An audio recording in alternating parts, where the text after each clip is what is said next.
I've always liked coming back home after work, to this cozy house with several rooms, a spacious yard, and even a few utility buildings. There were several old trees growing in the yard, their wide canopies inviting to sit under after a hard day's work. My wife Kathleen and I chose this house for ourselves about 20 years ago, right after our wedding. Back then, it already captivated us with its vegetation and appearance. Inside, we did a lot ourselves, even redid a couple of walls to make living more comfortable, and we also hoped for several children. Kathleen always loved children. She herself grew up in a large family and wanted to have as many of her own as possible.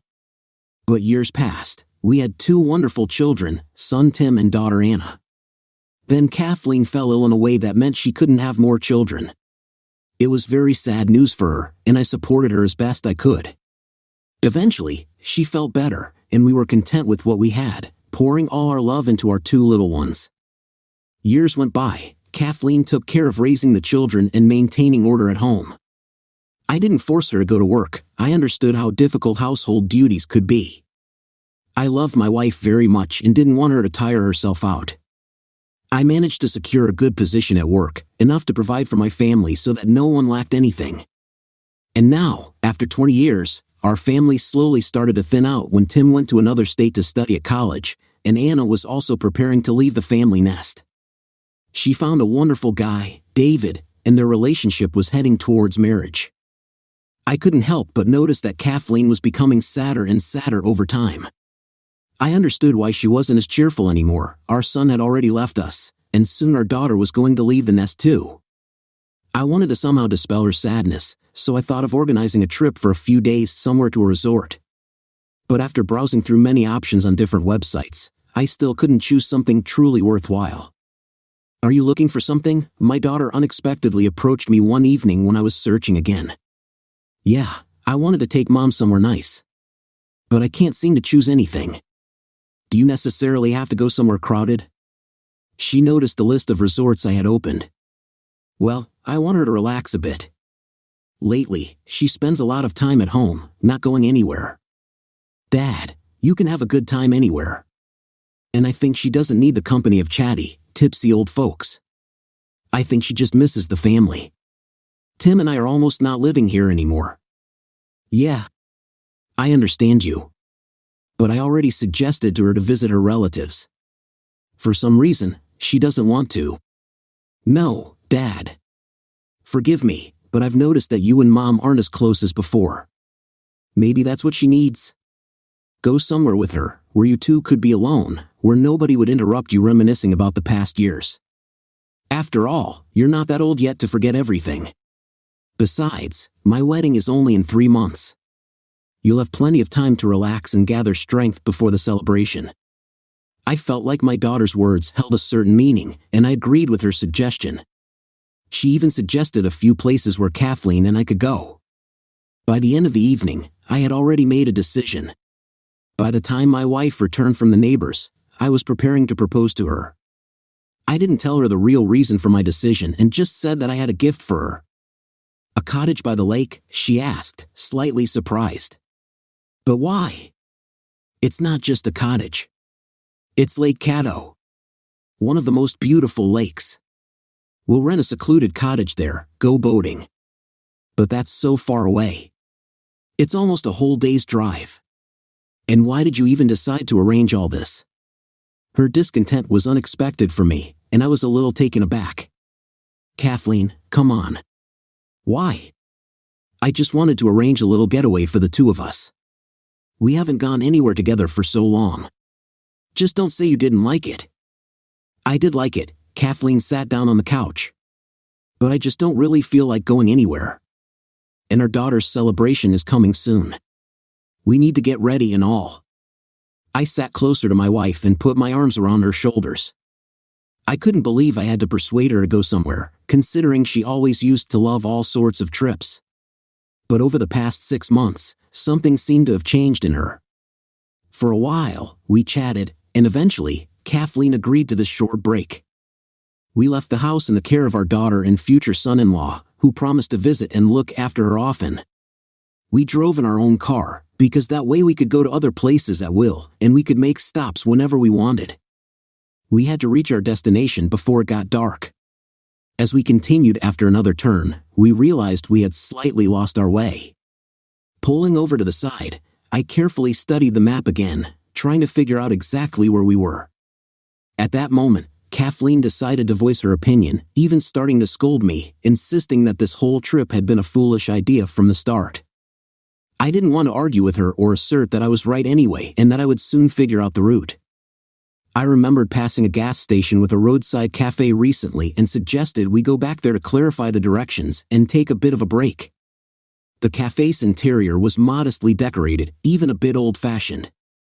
Nevertheless, the girl behind the counter was quite friendly and immediately offered us coffee and pie. "Excuse me, I wanted to ask you about this place again." I showed her the circled spot on the map. "I was told this is a very nice place to relax, but the road indicated here, we couldn't find it." "Oh," the girl smiled. "That road got washed away almost a year ago during a severe hurricane. But don't worry.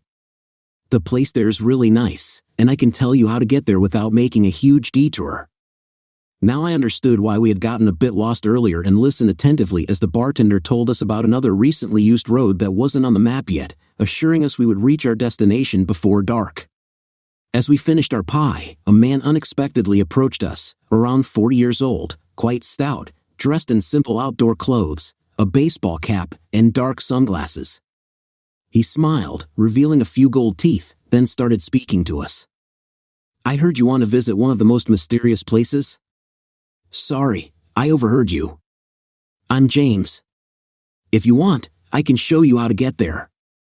I know these places pretty well, so I can help you from getting lost." "Thank you, but we've already been given directions," I replied. I wasn't very keen on engaging in conversation with him as his appearance didn't inspire much trust in me. "Don't worry. I used to be a ranger," he noticed my distrust. "I often had to help lost sheep." He glanced at my wife, which only convinced me more that it was better not to get involved with him. "Why not?" "Let him show us," Kathleen intervened. "Otherwise, we'll end up going in circles again." She sarcastically looked at me, then turned back to James. "I'm Kathleen, and this is my husband, Chris. Excuse us, we've had a very tough day." "It's all right. I understand," James replied. "Think about it. But not for long, or I'll be leaving soon too. By the way, I'm heading in that direction." The man got up, took his drink from the counter, and headed out onto the street. Kathleen nudged me in the elbow, whispering that we should trust people a little more and accept his help. I was a bit tired after a whole day of traveling, and although I still had some reservations, I agreed with my wife. Soon, we were riding in a small pickup truck, the driver showing us the way. Turning off the main road, we drove along a barely visible dirt road, bypassing dense thickets and trees that sometimes completely blocked the sky above us. I was even glad I had chosen this place, watching Kathleen enjoy the surroundings, and she even praised me a bit later. After a little over an hour, the pickup truck ahead stopped. My wife and I got out of the car too. I looked around but couldn't see any cottage yet, there was only dense forest around us. James got out of his car and approached us. "You'll need to drive another couple of 100 meters along this road," he pointed to the barely noticeable 2 tracks in the grass. "There you'll see your cottage. There's a trail from there to the lake, and there's a canoe by the shore, so you can go paddling. But I need to keep going. So, this is where we part ways." I thanked him for his help, and my wife and I returned to our car. When James drove away, we headed in the direction he indicated. We arrived very quickly, but we decided not to go to the lake that evening. It was already starting to get dark, so my wife and I stayed to look around the place. Upon entering the cottage, we first explored the entire space. Kathleen then prepared a light dinner while I took out the alcoholic beverages I had brought for us. When we settled on the cozy couch, my wife decided to call our daughter to tell her about our accommodations. "Strange. There's no signal here," she said, looking at her phone and then raising it higher while pacing around the room. "Maybe it's deliberately designed that way so people can relax instead of being glued to their phones," I suggested. "But what if something happens? What if we need to make a call?" "No, I don't like this. Chris, did you even check the details before coming here?" Kathleen grumbled again. However, I didn't let her start another argument. I found suitable words to calm her down after about 10 minutes of discussion. She eventually relented but made me promise that we wouldn't stay there for long. Later in the evening, when it was completely dark and my wife and I were fully engaged in each other on the fur rug in front of the fireplace, there was a knock at the door. Kathleen immediately wrapped herself in a blanket and looked at me, frightened. Who could it be, especially at this time? We were supposed to be alone here. She said anxiously. Relax. I'll go check who's interrupting our relaxation. Maybe it's just a local guard checking for safety, I reassured her. Putting on my pants and a shirt, I reluctantly went towards the door. I already didn't like this visitor as I had relaxed quite a bit and didn't want to see anyone else. Approaching the entrance, I peeked through the side window, but it was dark outside, and the lamp in the street obviously wasn't working, so I only saw a person's shadow. Just in case, I returned to the fireplace and grabbed one of the iron hooks before proceeding to open the door. It was James. I was surprised I hadn't recognized him earlier. Oh, I see you've settled in, he said. Yes. What are you doing here? I asked in response. Something happened on my way back. My car had some issues. Fixing it at night isn't very enjoyable, and besides, there's no phone signal in this place. So, I thought I'd ask if I could stay here. His request seemed very odd to me. Was our cottage the only place around? The situation was starting to seem suspicious to me. I didn't know this person, and I realized he could be someone dangerous. But while I was pondering my response, Kathleen came out in a robe and wrapped in a blanket. Oh, it's you again, she said. I'm sorry, I really didn't mean to bother you, but I'm in a situation. Yes, I heard.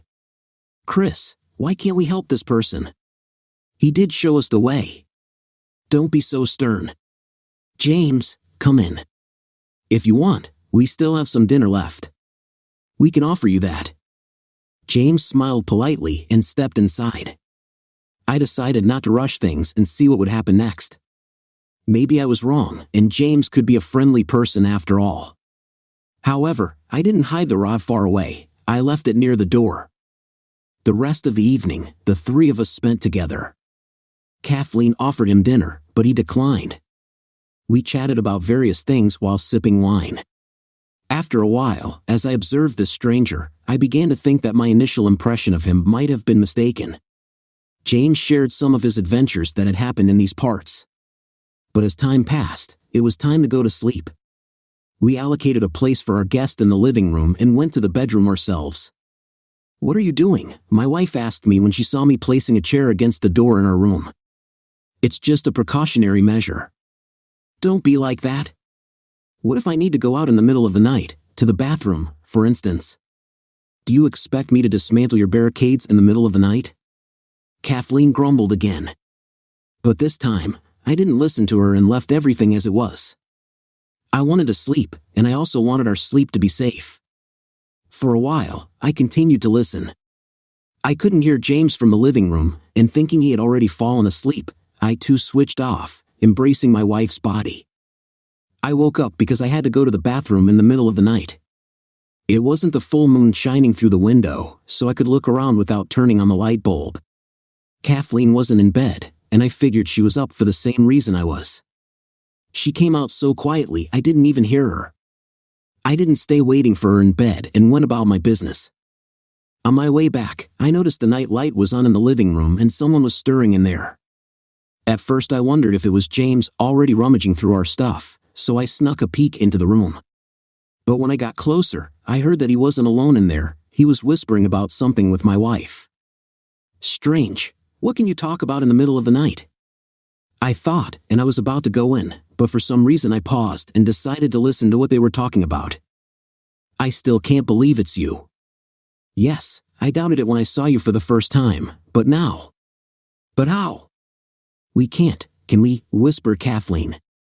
Don't worry. He doesn't even know about it. He didn't notice it then, he won't notice it now. This dialogue seemed suspicious to me, and I took a step into the room. What am I not aware of? I asked. But then I realized what they were talking about. I guessed, because Kathleen was sitting very close to James, in her nightgown, and he put his arm around her waist and held her other hand in his. Seeing how my wife was embracing that fat scoundrel, I instantly flew into a rage.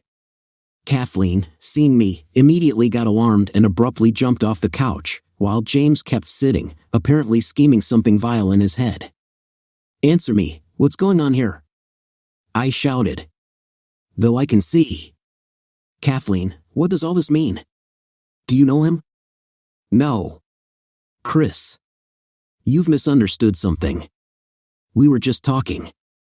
Kathleen began to justify. "Talking? Is that what it's called now? He was practically licking you." "What? Are you with him?" My speech was cut off. It was disgusting even to talk about it out loud. "Hey, buddy, she told you." James started. "I'm not your buddy." "And you? How dare you? We let you stay the night, and you? How dare you touch my wife? Get out of here. Leave."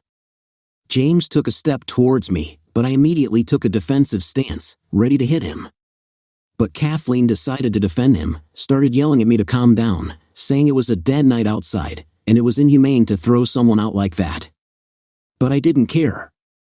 What I saw was enough, and who knows what else they might have been doing if I hadn't woken up. Although now I wasn't even sure about that because Kathleen had woken up before me. "Speak. Who the hell are you?" I addressed James, who continued standing but ready for a fight. "What do you want from us? What do you want from my wife?" I reached for the fireplace and grabbed another hook. "Wait, all right.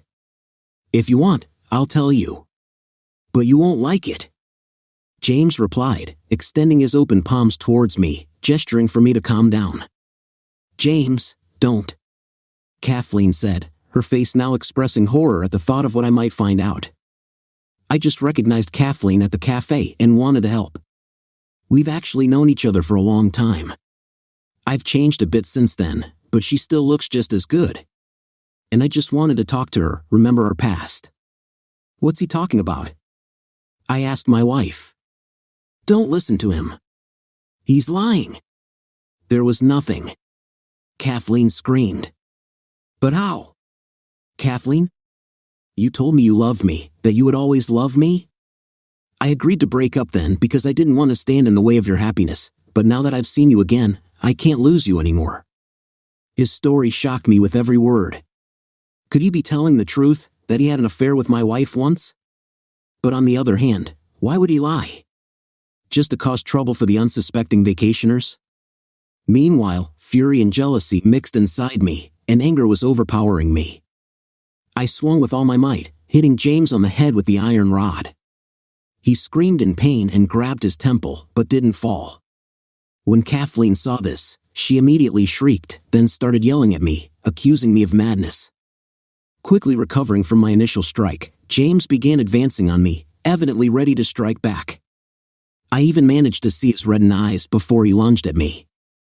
I swung again, but before I could hit, his body was already flying at me.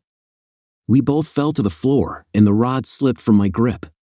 For a moment I wondered what she could even find in it, considering how heavy it was. But there was no time to think about it. I had to fight this bastard, and while he was pinning me down with his huge hands, I tried to find something, anything with which to strike him.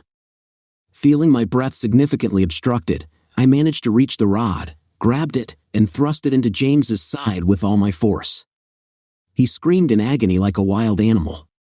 That made him release me, and as he writhed in pain, trying to pull out the metal piece from his body, I managed to roll away and started coughing. Then I watched as he pulled out the rod, blood gushing from the wound, splattering everything around. Kathleen collapsed on the floor, screaming in fear.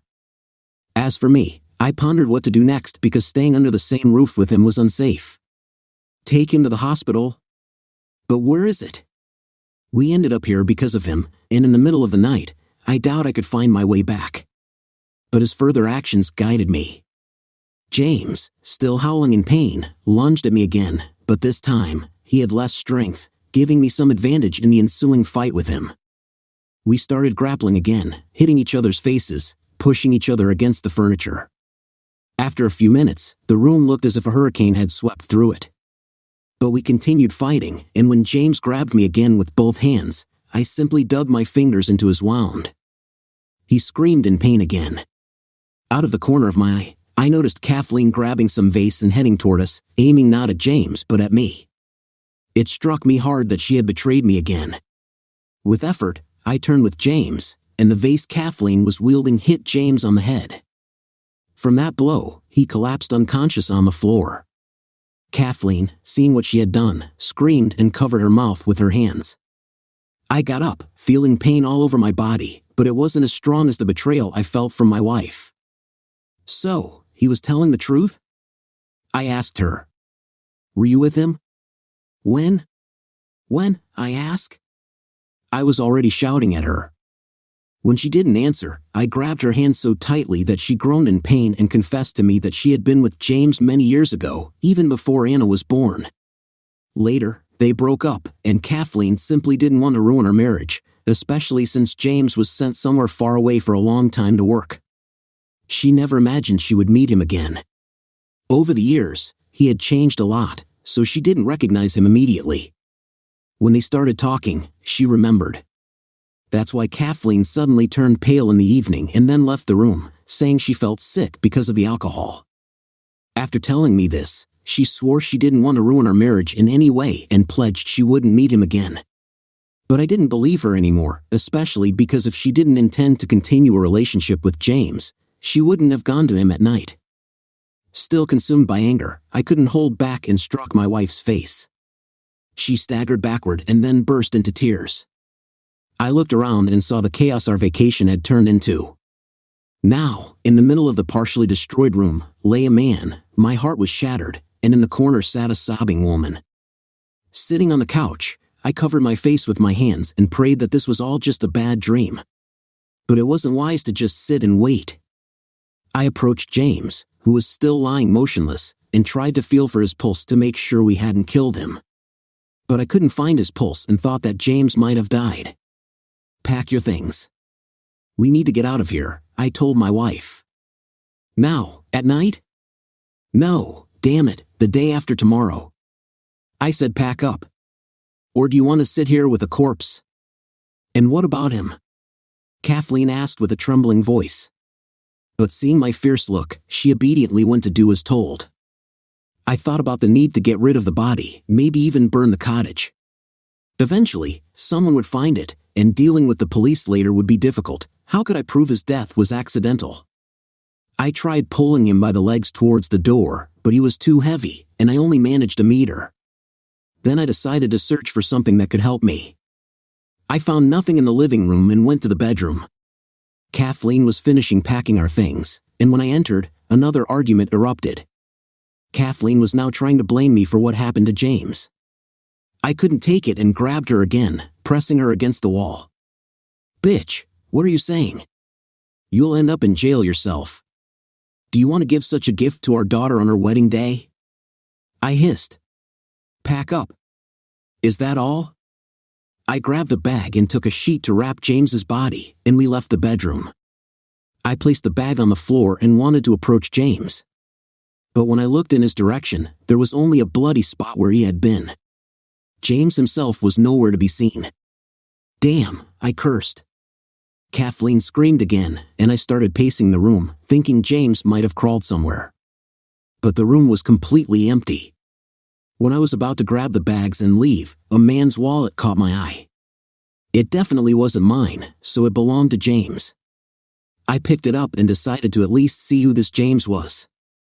After reading his driver's license and address, I flipped through the section and saw a small photo there. This photo puzzled me because it featured James, some lady, apparently his wife, and a young man, whom I recognized as David. What? Is that David? Kathleen, did you know about this? I called my wife over and showed her the photo. Kathleen took the photo in her hands and was horrified. Her face became even paler than usual. I couldn't understand her reaction. Yes, it was clear that David was James's son, but why did this scare my wife so much? Chris, she pleaded. I'm sorry. But... This means he can't marry Anna. Oh my God. Kathleen covered her mouth with her hand and sat down on a nearby chair. What? What does all this mean? Why are you saying this? Chris. Anna. She's not your daughter. She's James's daughter. I'm sorry. I didn't think this would ever come out. I didn't want to hurt you. What? I was stunned by what I heard. I definitely didn't expect to hear that. Now, I felt not only anger and hurt, but also desperation and disappointment.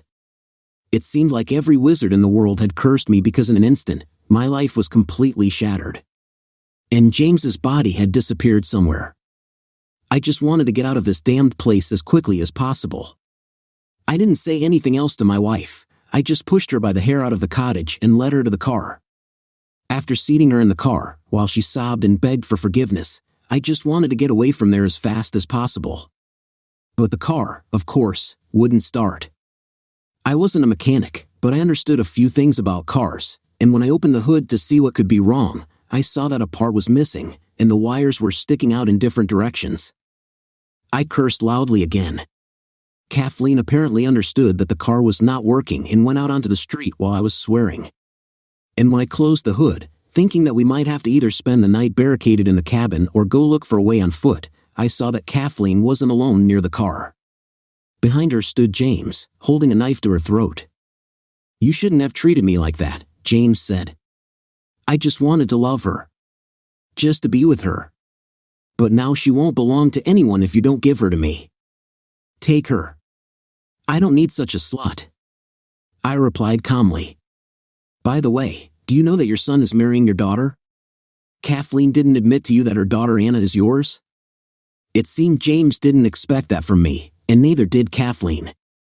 James was confused and even lowered the knife. Apparently, he didn't know that Anna was his daughter, and this news completely threw him off. He released Kathleen and started pacing back and forth like a madman, staring at the ground. I took advantage of this moment and attacked him. This time we didn't fight for long. I don't even remember how miraculously I managed to grab his hand with the knife and twist it, but in the next moment, James was already fallen to the ground, and this wound turned out to be fatal for him. Kathleen stood in horror, unable to even scream from fear.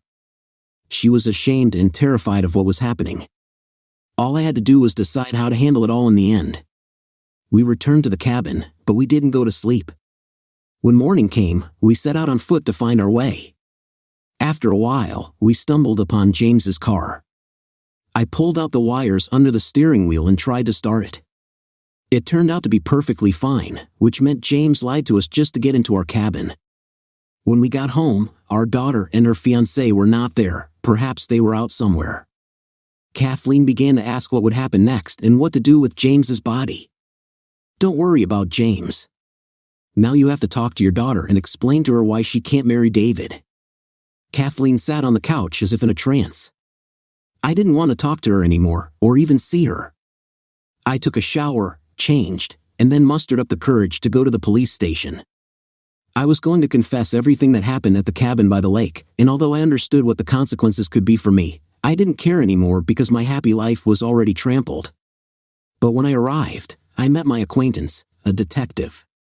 I talked to him, and he said he could help me, but for that, I would have to say for the record that James simply barged into our cottage and attacked us in a fit of madness. After some time, the case was closed. My acquaintance helped me, and I was not in danger. But that was the only good outcome because in the end, I divorced my wife, and Anna, after learning the truth from her mother, despised her and had a nervous breakdown. Now I took a couple of weeks off to be with my daughter and help her get back to normal. Kathleen herself wanted to end her life after all that, cutting her wrists in the bathroom, but my early return home prevented her from doing so. Though I was angry with her, I didn't wish her death, so I placed her in a specialized clinic until she recovers. And I think the truth about Anna and David shook her even more than her betrayal shook me. Story 2. Picture a typical family. I'm the father, Trevor Fruiton, a 45-year-old guy with a receding hairline, in decent shape but no six-pack abs. I could stand to lose 10 pounds and prefer contacts over glasses. I still don't need reading glasses. The mother of the family, Michelle, is also 45 and has a slight tummy and a well-rounded figure, a look I prefer. She's an average woman, not strikingly beautiful or ugly, who wears glasses and insists on her full name. Then there's our 21-year-old daughter, Ally, a smart college senior who's gained some weight since her high school volleyball days. She's fiercely independent and vocal about women's rights, though she still relies on us. I'm the only one working, and finances have been tight. I didn't want Ally burdened with student debt, so she lives at home. But that doesn't mean Michelle or Ally don't enjoy nice things. I drive an old F-150 while they have fancy luxury cars. Our home has little equity, and they funded their lifestyle with home equity loans. Our neighborhood is like many suburban areas, with occasional block parties. We're not particularly close to our neighbors, except for the neighbors next door, whose daughter Sally is Ally's best friend. After Ally started college, I felt lost. We had spent so much time together, and now there was a void. Even my volunteer work didn't seem to help. So one night, I inquired, "Michelle, are you happy?" She replied, "Happy with what?" I continued, "Your life. You've pulled away from me and lost your spark. I miss the time we used to spend with Ally. I guess I'm bored. How about us? Is there something I'm doing or not doing for you?" Michelle assured me, "We're fine. I have no complaints." Why all the questions? I just want you to be happy. Maybe you can find a counselor to help you find balance and improve your mood, I pondered. I'm not sure, I'll think about it. With a little chill in the air, I dropped the subject. However, 2 weeks later, Michelle started weekly sessions with a life coach. You might think that I hoped things would heat up in our bedroom, but no, we maintain our usual twice-a-week intimate schedule. Are we normal? I have no idea. I've never discussed my life in bed with anyone, and I don't pry into my friends' intimate details. Mark and Cindy, our neighbors to the south, are in their 60s. Mark is not the handiest guy, and Cindy loves to bake, which has led to a few extra pounds for me. One day, while working on Mark's sauna pump, I overheard a conversation. They discussed our sliding patio door making that scratching noise again. Unless Michelle is back from her mother's, it must be Ally. Haven't seen him in a while, so I'm sitting in the backyard gazebo. I overheard Ally's conversation. She mentioned, "He's inside somewhere, his car is still here." I couldn't believe my ears as I heard her say, "God, Mom, you're outdated. Give Max a try.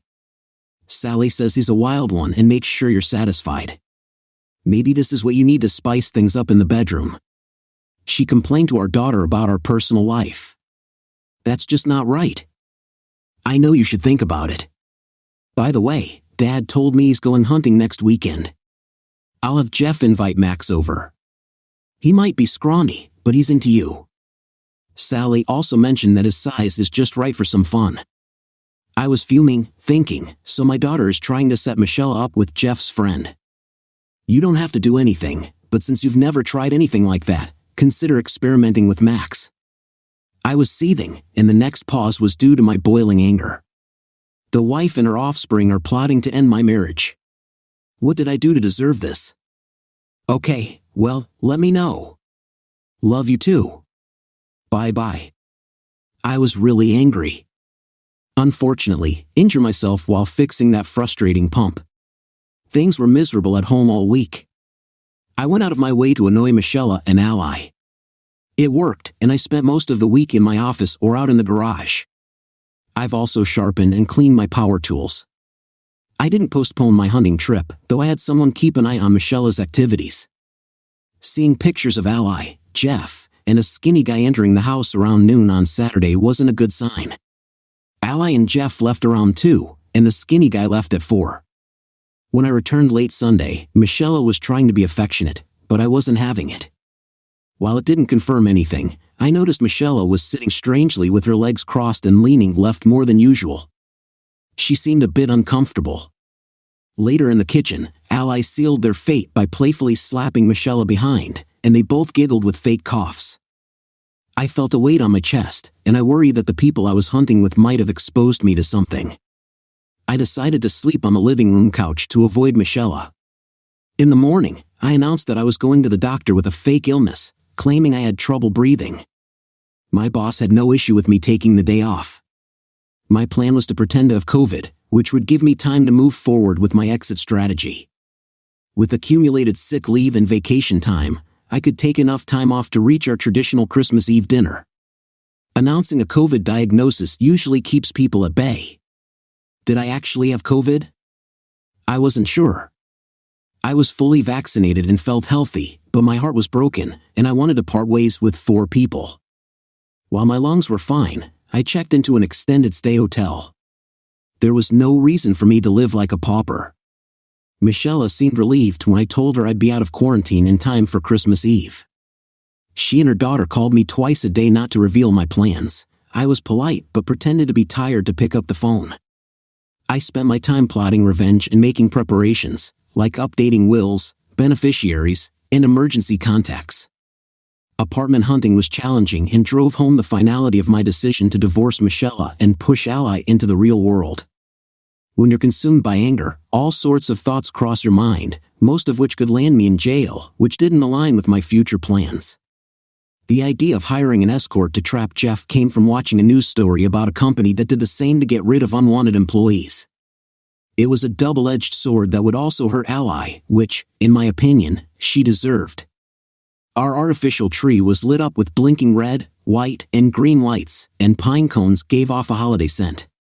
We gathered around the dining room table for our Christmas Eve tradition, which we had maintained for 23 years.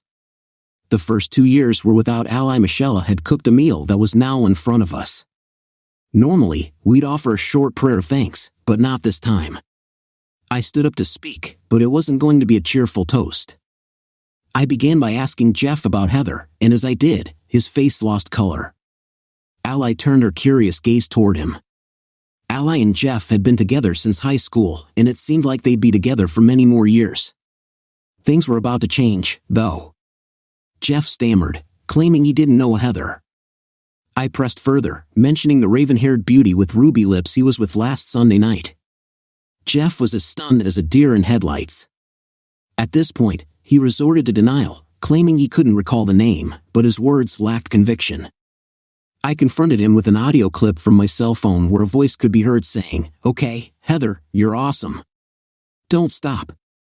God, I'm coming again." After turning off the recording, it was clear that the voice was Jeff's. Ally went into a rage, accusing him of deception and demanding that he leave. Before Jeff could get up, I stood behind him and pushed him back into his chair. I prevented Ally from attacking him. I instructed Michelle to take our daughter into the other room and calm her down, explaining that I and Junior were going to have a talk. Michelle escorted Ally out of the dining room and into the kitchen. It wasn't done quietly, as Ally's string of 4-letter words echoed off the walls. It only took a few minutes to explain to Jeff how things would unfold. He was to warn Max to stay far away from me, or Max would deeply regret his existence as a man. Jeff understood where he stood and what limited options he had. From my perspective, a manila envelope moved, and Jeff agreed to do one last thing for me. I called out to the kitchen, asking Michelle to come back in with Ally. They both looked shocked and tearful. Let me explain how I got that recording. Jeff, her name isn't Heather, and I don't know her real name. She's an expensive escort, I must add. I hired her to seduce you and record the encounter. There's also a video if you'd like to watch it. Ally exclaimed, "Daddy, what the hell? You hired her?" I admitted, "I did, sweetie." How does it feel to be betrayed, stabbed in the back? Michelle made a tiny noise, and Ally's eyes briefly darted toward and away from her mother. Both women were in tears. "Jeff, do you have something to say?" I turned on the video mode of my cell phone camera. Jeff stood up, took the folder in front of him, and then addressed Michelle. "Michelle." I wasn't sure if she would vomit or faint. She would likely do one or the other. Shortly after regaining her composure, the pine cones couldn't compete with the impact of Jeff handing Michelle divorce papers. While Ally and Michelle consoled each other in the master bedroom, I took charge outside. Ally's early graduation gift was loaded onto a carrier and driven away. From her car was left in a trash bag on the front porch. Michelle's BMW followed soon after, but the difference was that her things were moved to a 23-year-old sedan symbolizing our 23 years of marriage. My lawyer reminded me that I still had to provide transportation for Michelle. With our credit cards paid off and canceled, both of Ally's cards were canceled since I was the co-signer. I took another shot of bourbon. Cell phones were canceled as well. I had to give Michelle a basic phone with limited talk time and text messages. Ally received no such consideration. Both kept their iPhones with all the bells and whistles. In the garage, there was a for sale sign that I swiftly planted in the front yard with a few hits of my hammer. I couldn't actually sell the house yet, since Michelle's name was on the title, but I wanted her to know what our future held.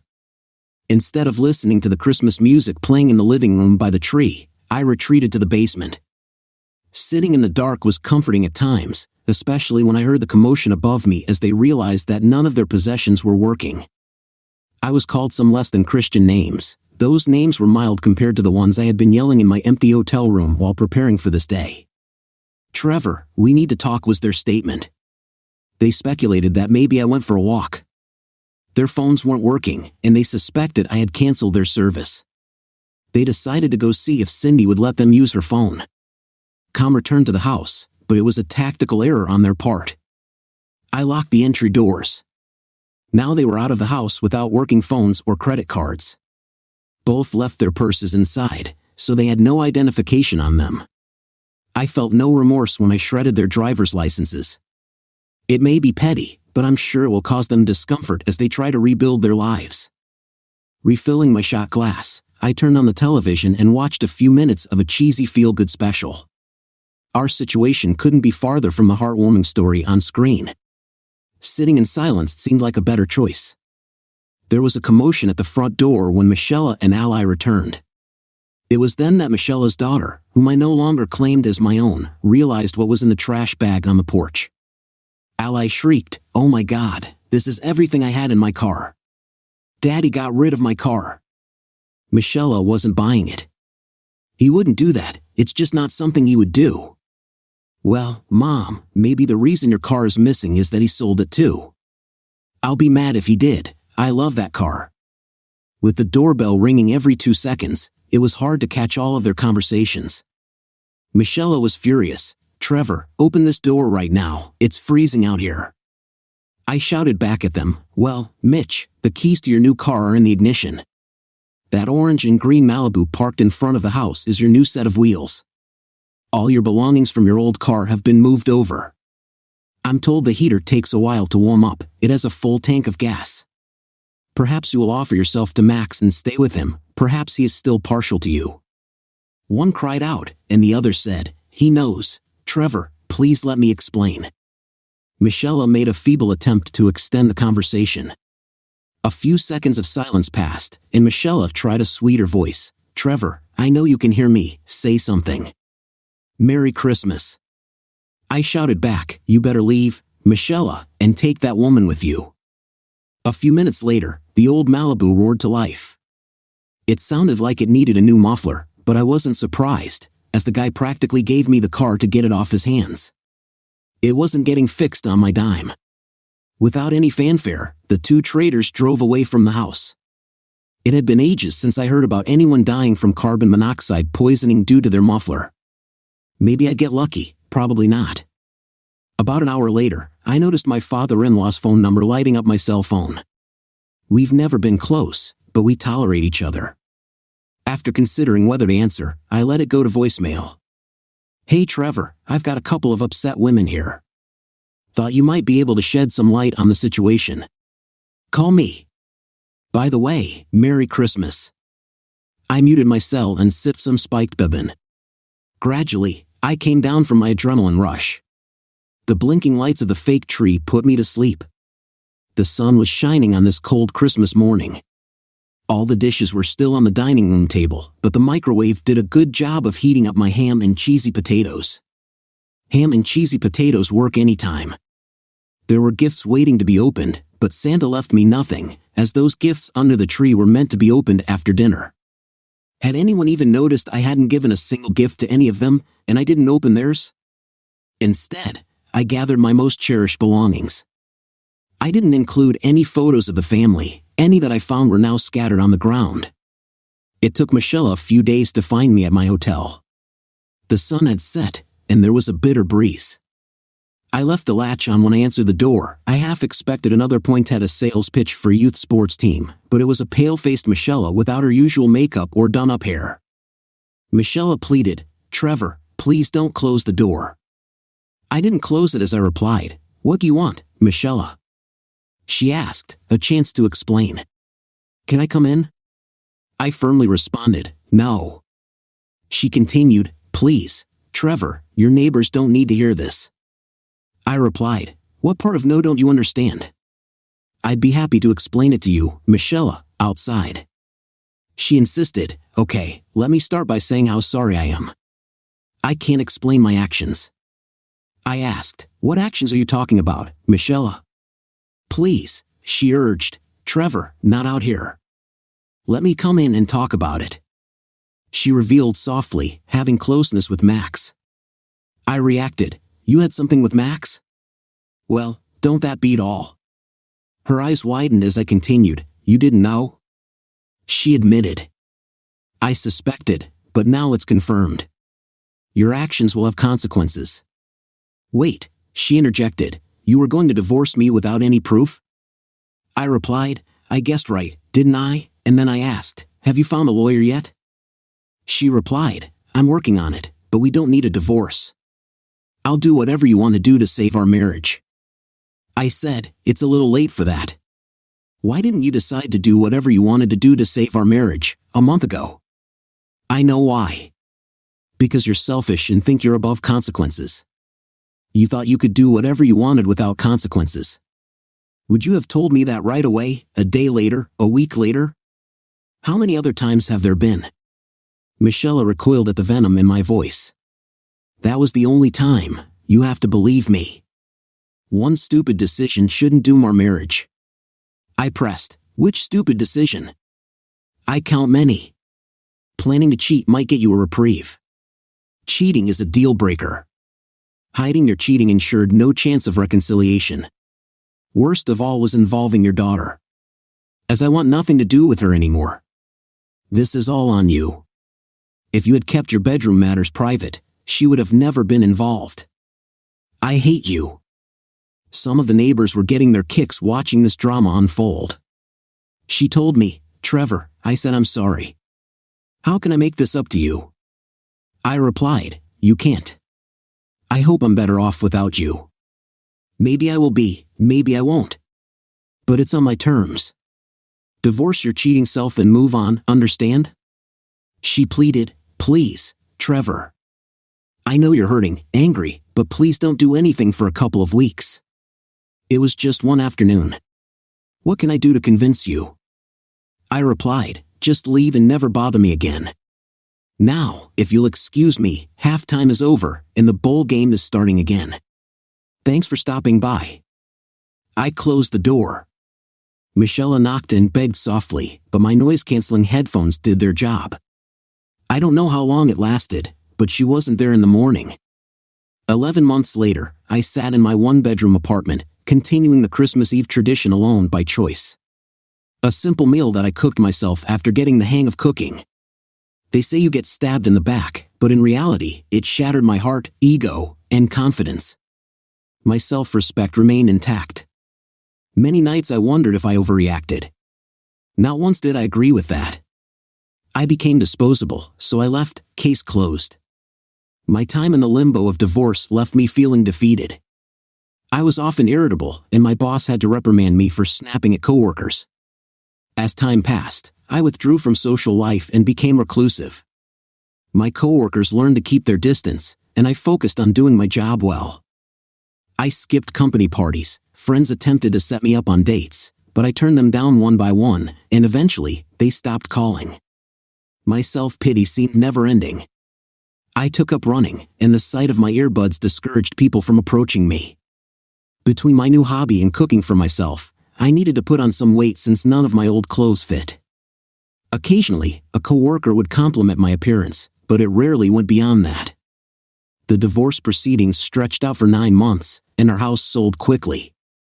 Instead of monthly support, Michelle received a substantial share of the proceeds from the sale. Ally and Jeff went their separate ways, with Jeff blaming me for setting him up with Heather. It's always someone else's fault. I wasn't there with Heather, he was, and he was weak like most men his age. A seductive woman can easily lead them astray. As for Ally, she left me angry voicemails, but I never returned her calls.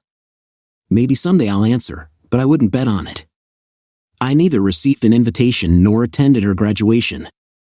The situation was particularly challenging for Michelle as she hadn't held a full-time job since our marriage.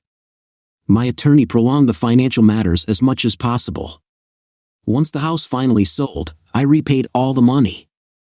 The court ruled that she should not have received child support, and now her comfortable lifestyle is gone and Aita also disappeared from her life.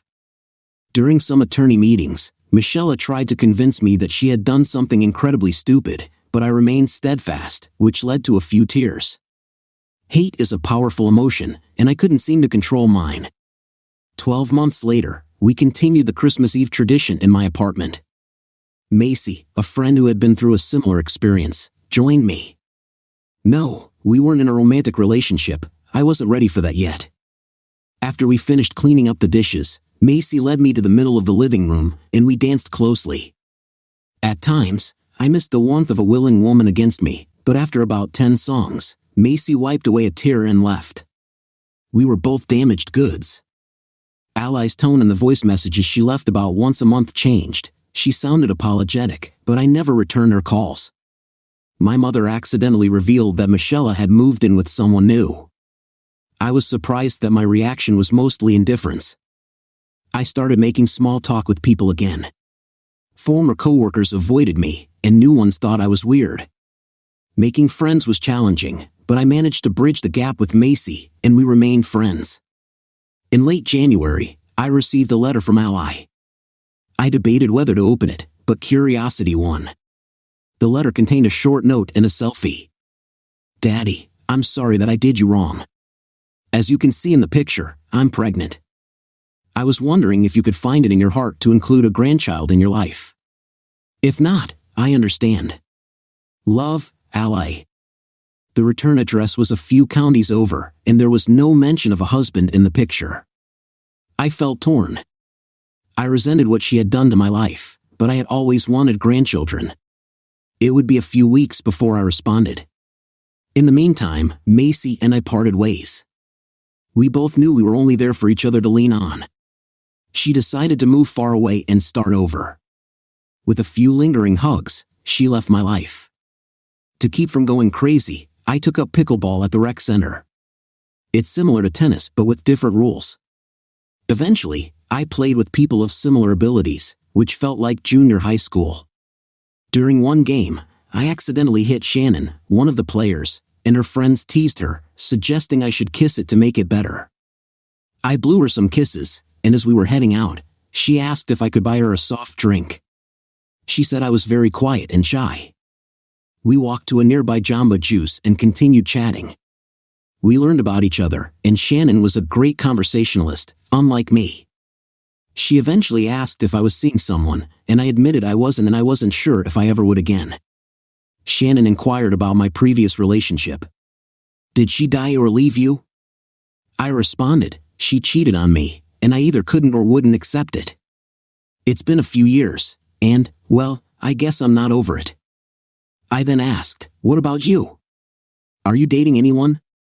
She replied, "No one." I seemed surprised. "Really?" Shannon shared, "Well, I haven't been on a proper date since we separated. I've had people over for dinner, but that's it." I asked, "When did your marriage end?" She told me, "That was December 26th, months ago." Pretty sad, isn't it? I reassured her, "Not really. When I was dumped for a younger man, it took me a couple of years to regain the confidence to try again." This entire conversation was making my palms sweaty. Shannon noticed, "Let's change the subject." I suggested, "Why did you start playing pickleball?" Shannon explained, "My self-pity was getting tiresome, so I thought I needed something new to do." I shared, "That's how I got into it too. My friends convinced me, and I've come to enjoy it. How about you?" Shannon said, "Yeah, I got a paddle, and playing is helping me come out of my shell." "Well, I have to run. See you tomorrow." "I'm playing at 4 p.m., I replied. "Sure, nice chatting with you." She offered some encouragement. "You too, Trevor. Hang in there, things will only get better." That evening, I felt good enough about myself to respond to Ally, "I'm willing to try. You and I will never be close, but I'd like to at least meet my grandchild. Please let me know when the time is right. Under no circumstances will I be in the same room as your mother." As Ally showed in the selfie, I estimated a May or June delivery date. I'm not sure if Ally received my response, as I haven't received another letter from her. The next day at pickleball, Shannon was quite flirtatious, as were a few other ladies. It felt good. After hitting a particularly good shot, Shannon said, "You know, Trevor, you look really good in that shirt. I bet you look even better out of it." The women giggled as my face turned red. "Funny you should say that, Shannon. I was thinking that you looked really good in those yoga pants. I bet you'd look even better out of them too." There was hysterical laughter as Shannon turned bright red. Then the ladies started chanting, "Take them off! Take them off! Take them off!" I obliged and took my shirt off. Shannon shook her head vigorously while wagging her finger at me as if I was in trouble. A few of the ladies whistled as I put my shirt back on. Shannon mouthed, "You're terrible at me." I blew her a kiss. After the games, there was some lighthearted banter among the ladies, with one of them joking about looking great out of yoga pants. Shannon impatiently waited her turn. I engaged in a friendly conversation, and eventually, Shannon asked if I'd buy her a soft drink. I responded, saying I was just about to ask you. Shannon playfully remarked, "Nice yoga pants, huh? Pretty proud of yourself, aren't you?" As we enjoyed our drinks, I mustered the courage to ask Shannon out for dinner and a movie, fearing rejection. Thankfully, she agreed. Having been out of the dating scene for over 27 years, I felt clueless, awkward, and scared initially. But with time, I began to relax, and my previous upbeat personality started to emerge. After several dates, Shannon suggested I spend the night. One evening, Shannon surprised me with a personal question. She asked, "Who are you thinking of when we're intimate?" I had to pause and appreciate you. "I wondered what you saw in a person like me," I replied, "a mirror reflection." Our passionate connection grew, and we became more intimate with time. Shannon eventually introduced me to her family and grandchildren, which was initially awkward due to their protective nature. However, as time passed, they accepted me. In early June, Shannon cuddled up to me in bed and suggested celebrating our closeness. As the moment grew more passionate, I realized what she meant, and we made love for an extended period. The next day, I sent flowers to Ally to acknowledge her new motherhood. A day later, I received an overnight letter from Ally expressing her sincere apologies and the desire to reconnect with me. She mentioned her understanding of the lessons I tried to teach her and the changes she had undergone. She also mentioned her daughter Bonnie and the possibility of us reuniting. I shared the letter with Shannon, who found Ally's words sincere and asked me what I intended to do. I expressed my concern about the impact on my relationship with Shannon and received a warm hug and a loving kiss in response. Shannon emphasized the need to let go of the past so that our relationship could flourish. With Shannon by my side, I knocked on Ally's door, surprising her. We shared affectionate cheek hugs and entered her apartment. I held Bonnie, and she didn't cry, reminding me of how small baby hands and feet are. Throughout the evening, Ally and I kept our distance. Before leaving, Shannon urged me to express my love to Ally. I returned to Ally's apartment to give her a hug and tell her that I still loved her. 6 months and a few weeks later, the traditional Christmas Eve dinner was hosted in my apartment with Shannon, Ally, and me holding Bonnie. I delivered the Christmas blessing, and we all dined and exchanged gifts. Shannon and I spent the night at her house, marking a change in our relationship. 12 months later, we celebrated Christmas Eve at Shannon's house, and life had moved forward. I had found contentment in my life's new chapter.